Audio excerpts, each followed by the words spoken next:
Les boutiques de cannelle, Bruno Schulz. Le démiurge, dit mon père, n'a pas eu le monopole de la création. La création est le privilège de tous les esprits. La matière possède une fécondité infinie, une force inépuisable, et en même temps une puissance de séduction qui nous pousse à la modeler. Dans les profondeurs de la matière se dessinent des sourires imprécis, des conflits se nouent, des formes ébauchées se condensent.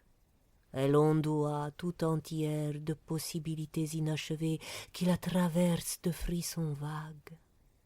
Dans l'attente d'un souffle vivifiant, elle oscille sans fin et nous tente par des millions de courbes molles et douces, nées de son délire ténébreux. Privée d'initiative propre, malléable et lascive, docile à toutes les impulsions, elle constitue un domaine sans loi, ouvert à d'innombrables dilettantismes, à la charlatanerie, à tous les abus, aux plus louches manipulations démiurgiques. Elle est ce qu'il y a de plus passif, de plus désarmé dans l'univers. Chacun peut la pétrir et la façonner à son gré. Toutes les structures de la matière sont fragiles et instables, sujettes à régression et à dissolution. Il n'y a aucun mal à réduire la vie à des apparences nouvelles. Le meurtre n'est pas un péché. Ce n'est souvent qu'une violence nécessaire à l'égard de formes engourdies et réfractaires qui ont cessé d'être intéressantes. Il peut même être méritoire dans le cadre d'une expérience importante et curieuse. On pourrait en faire le point de départ d'une nouvelle apologie du sadisme.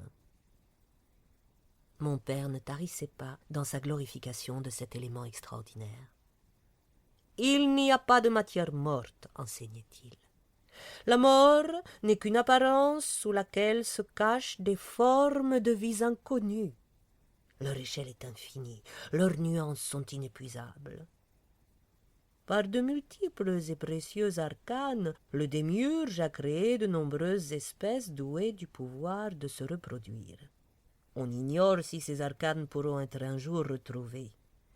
Mais ce n'est pas nécessaire, car si ces procédés classiques nous étaient interdits une fois pour toutes, il n'en resterait pas moins beaucoup d'autres, une infinité de procédés hérétiques et criminels. À mesure que de ces généralités cosmogoniques, mon père en venait à des considérations le touchant de plus près, sa voix baissait pour n'être plus qu'un chuchotement pénétrant.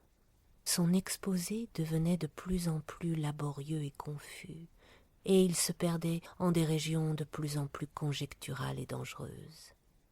Sa gesticulation prenait alors une sorte de solennité ésotérique. Il fermait un œil à demi, appliquait 2 doigts à son front, et l'astuce de son regard devenait extraordinaire.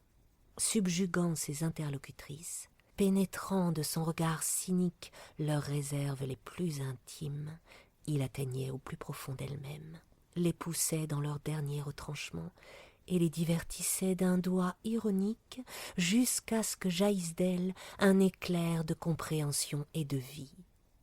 Sans résister davantage, elle marquait ainsi leur accord et leur complicité. Les jeunes filles restaient assises, immobiles. La lampe filait. Le drap avait depuis longtemps glissé de la machine à coudre qui tournait à vide, ne piquant plus que le tissu interstellaire que la nuit du dehors déroulait à l'infini. Nous n'avons que trop longtemps vécu terrorisés par le démiurge, disait mon père. Trop longtemps, la perfection de son œuvre a paralysé notre propre initiative. Mais nous ne voulons pas entrer en compétition avec lui. Nous n'avons pas l'ambition de l'égaler. Nous voulons être créateurs dans notre propre sphère plus basse. Nous aspirons aux jouissances de la création, en un mot, à la démiurgie.